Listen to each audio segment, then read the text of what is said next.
L'activité qui nous réunit aujourd'hui, c'est juste pour essayer de sensibiliser la population sur l'alimentation.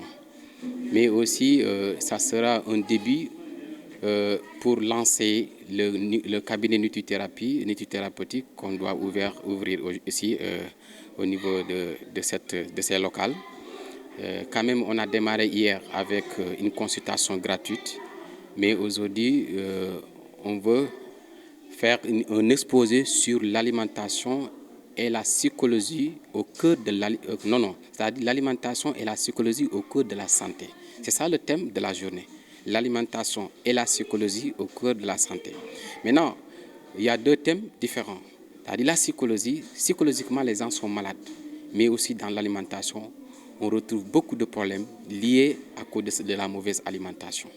Donc c'est pour cela, d'où l'importance et l'utilité de faire l'exposé aujourd'hui pour faire éveiller la population sur la mauvaise alimentation qui gangrène beaucoup de maladies qu'on a aujourd'hui. Avec les maladies qu'on a aujourd'hui, la cause de ces maladies qu'on appelle métaboliques ou bien les maladies chroniques, c'est la mauvaise alimentation. Effectivement, ça me fera plaisir de revenir sur cette question parce que la nutrithérapie est une, je dirais bien, c'est une formation, mais je dirais bien c'est une pratique que les gens ignorent aujourd'hui. Mais ça ne date pas d'aujourd'hui, ça date de très longtemps, depuis au 5e siècle avant Jésus-Christ, par le biais du père fondateur de la médecine qui est Hippocrate. Hippocrate, qui est le père fondateur de la médecine, qui l'a dit. Il a dit, fais de ton alimentation le médicament qui te guérit. Mais il a dit sur une autre citation, soignez vos maux avec le jeûne, plutôt qu'en ayant recours aux médicaments. Donc c'est clair, c'était au 5e siècle avant Jésus-Christ. Et c'est lui le fondateur de la médecine. C'est lui qui a créé, c'est ce qu'on appelle la médecine. Tous les docteurs qui interviennent dans les hôpitaux ou bien dans les dispensaires, ils prêtent ce qu'on appelle le serment d'Hippocrate avant de démarrer le travail dans les hôpitaux. Le serment d'Hippocrate, c'est quoi? Ils jurent sur le nom d'Hippocrate. Comme quoi, ils sont prêts pour remplir leur devoir sur ce travail-là. Maintenant, si Hippocrate dit, fais de ton alimentation le médicament qui te guérit, on doit chercher quelle alimentation qui doit nous soigner. C'est ça le problème. Malheureusement, on n'a pas reçu une éducation alimentaire. Les gens, pour eux, l'alimentation, c'est de satisfaire le palais buccal. Ou bien l'alimentation, c'est de remplir le ventre. Alors que c'est différent. Quand on dit manger, c'est quoi? Pourquoi nous mangeons? Je mange pour nourrir mes cellules. Je mange pour ravitailler mon système biochimique. Je mange pour aider les cellules à préparer de l'énergie, à produire de l'énergie qui nous fait fonctionner dans la journée. Tout ça, c'est dans l'alimentation. Et maintenant, si nous ignorons l'alimentation, quelle alimentation quelle alimentation utiliser pour pouvoir régler nos problèmes? Là, ça pose problème. C'est pour cela que ce serait intéressant de sensibiliser la population sur cette alimentation-là, puisque nous avons beaucoup de choses dans cette alimentation. Maintenant, nous utilisons souvent les aliments naturels. Quand on dit l'alimentation, la nutrithérapie, en tout cas, il y a beaucoup de bio, c'est vrai. Il y a beaucoup de produits bio, mais quand on dit l'alimentation, nous utilisons les produits naturels. Quand on dit naturel, les produits qui sont riches en antioxydants, la verdure, des produits riches en oxygène, en micronutriments, mais pas les aliments transformés, l'agro-industrialisation. Non, on ne dit pas de ces alimentations. Non.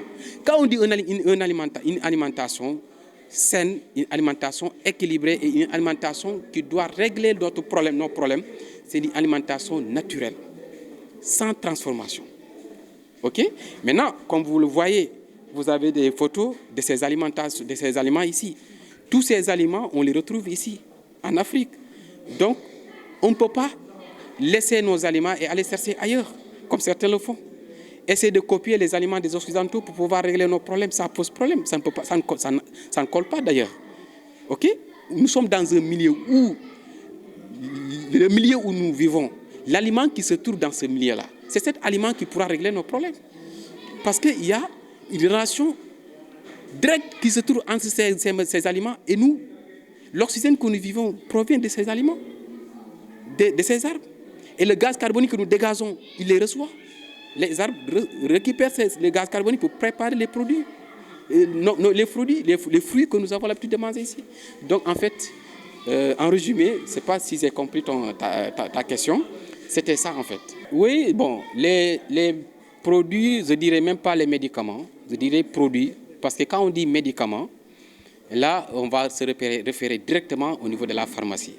Et la pharmacie, il y a les lobbies qui sont derrière de ces pharmacies. Maintenant, nous dirons des produits. C'est des produits alimentaires. Les produits alimentaires que nous avons l'habitude de préparer pour donner à la disposition des patients, en fait, c'est l'alimentation de la plante verte. Par exemple, le chlorophylle. Nous utilisons le moringa comme base, le laurier comme base, mais aussi fenugrec comme base. Il y a aussi le gingembre, les feuilles de basilic. Voici une alimentation qui est riche en calcium, les feuilles de basilic.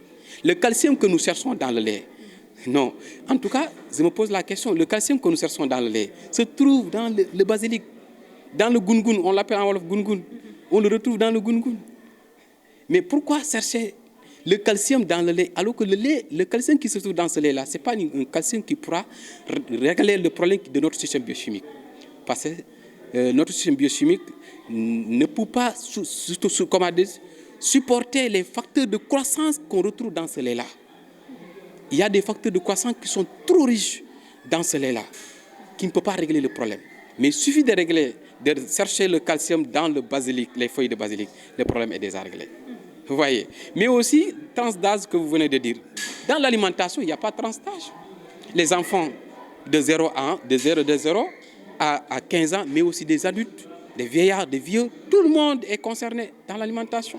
Vous voyez, ça ne fait même pas un mois, j'ai rencontré un enfant de 2 ans qui a le diabète. On lui injecte de l'insuline pour qu'il puisse manger. Avant de manger, un enfant de 2 ans, je dis bien. J'ai même rencontré un enfant de 2 ans qui a AVC. Vous constatez?